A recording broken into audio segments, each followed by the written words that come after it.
pretty hot.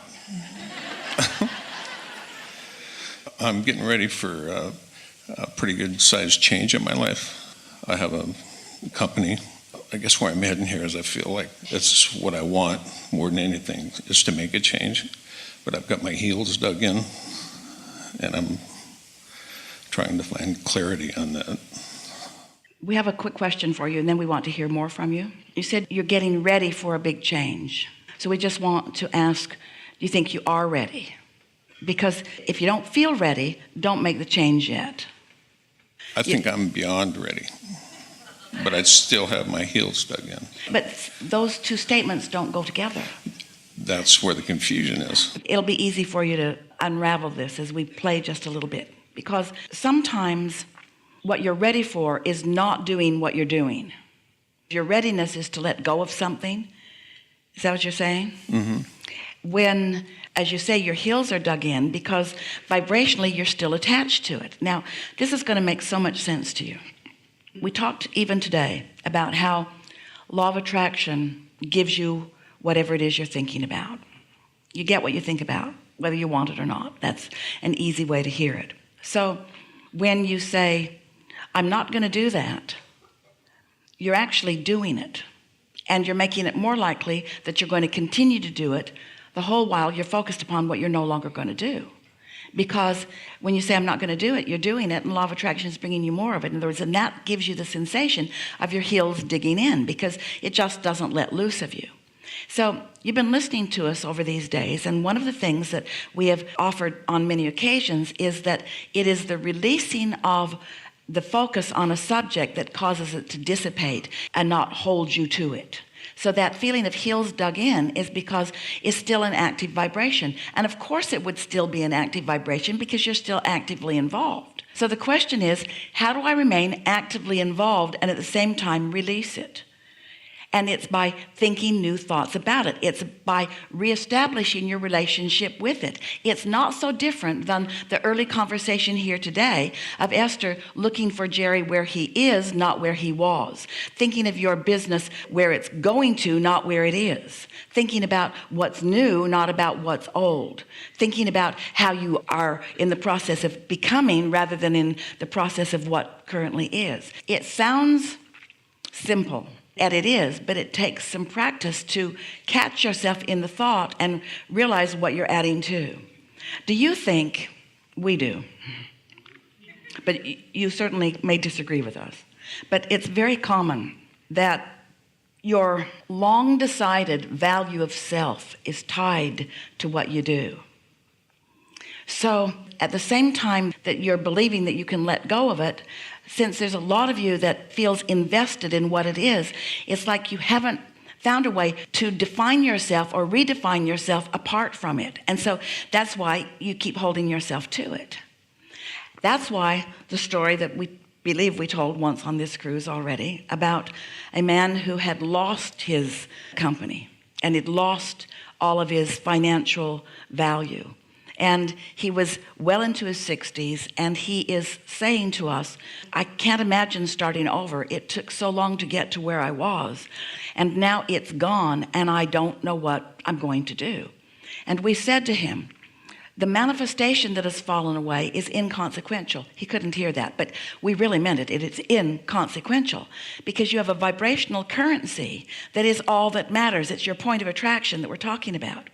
And he didn't know it, but he had accrued an enormous vibrational reality. His vibrational currency was enormous in terms of understanding his value and understanding his clarity, but he was not letting himself go there because he was associating himself so much with the physical, which had already been let go of. In your case, it isn't, but it's almost the same thing where you're not quite ready to let go of that because it feels like it's such a big part of your identity. And we want to say that part of your identity doesn't mean diddly squat in comparison with this part of your identity.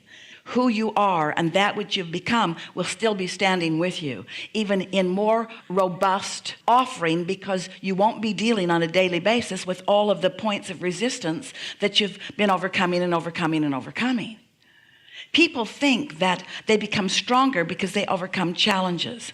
And in a world that is only seen as action-oriented, that may be sort of kind of true. But in the vibrational world, the more you let go of challenges, the stronger you become, because the less resistance there is, the fewer sticks are in fewer wheels, so to speak.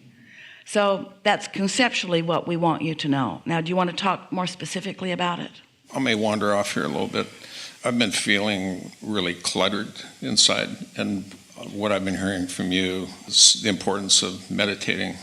And after Cancun, I was probably meditating at least 45 minutes a day, and clarity was flowing easily. Abundance, which I call, what's my word for peacefulness, things flow. Clutter is about indecision. Indecision is the best description of clutter, because it's putting an engine there, putting an engine there, putting an engine there, putting an engine there, what I want, what I believe, what I want, what I believe, and it puts you in a sort of tug of war. And the thing that we want you to hear is that while you think you are decisive about what you plan to do, energetically you're not as decisive as your words imply. That's all. Mm-hmm.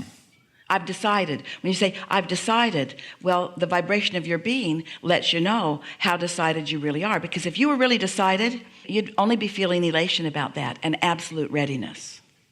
And as long as you're feeling cluttered or tension or something less than that, then that means you are not energetically decided. That's really worth thinking about, isn't it? When we say, are you knowing what you are wanting?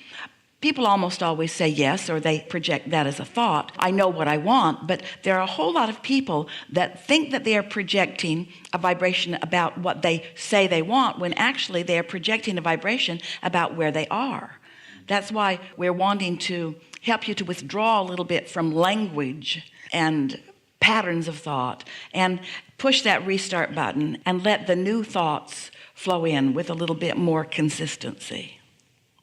A lot of people, almost everyone in fact, if we were to say, tell us what you want, mixed in, even with the most practiced among them, would be some vibration, while their words might not say it, some vibration about what they don't want.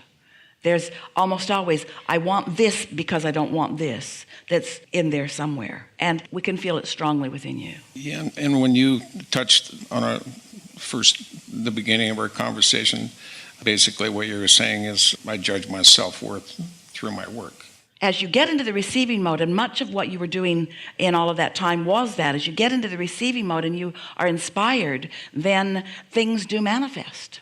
And if you could stay in that, I'm in the allowing of manifestations to happen, the satisfaction of ready to be ready to be ready to be ready. If you can stay in that attitude, then you would never get yourself in a place where the manifestation is how you then determine what you've got. What we're asking you to do is no longer focus upon the manifestation that has become, and instead focus upon the process that caused it to become.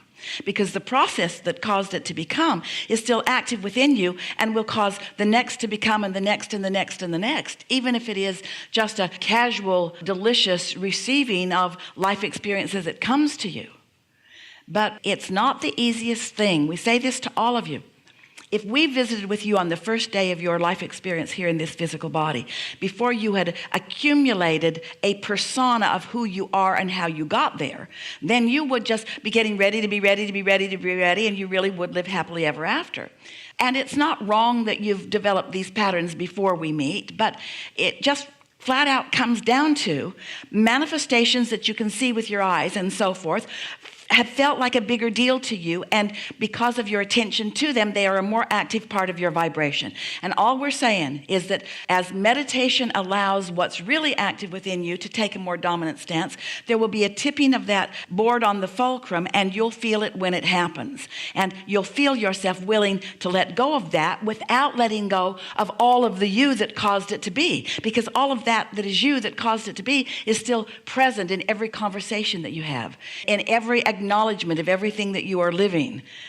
You see, you're not going away in any way. You're just changing your perspective. Let's find the words. Who you be and what you have are not the same thing. How you feel and what you've accumulated are not the same thing. How you feel and what you do are not the same thing.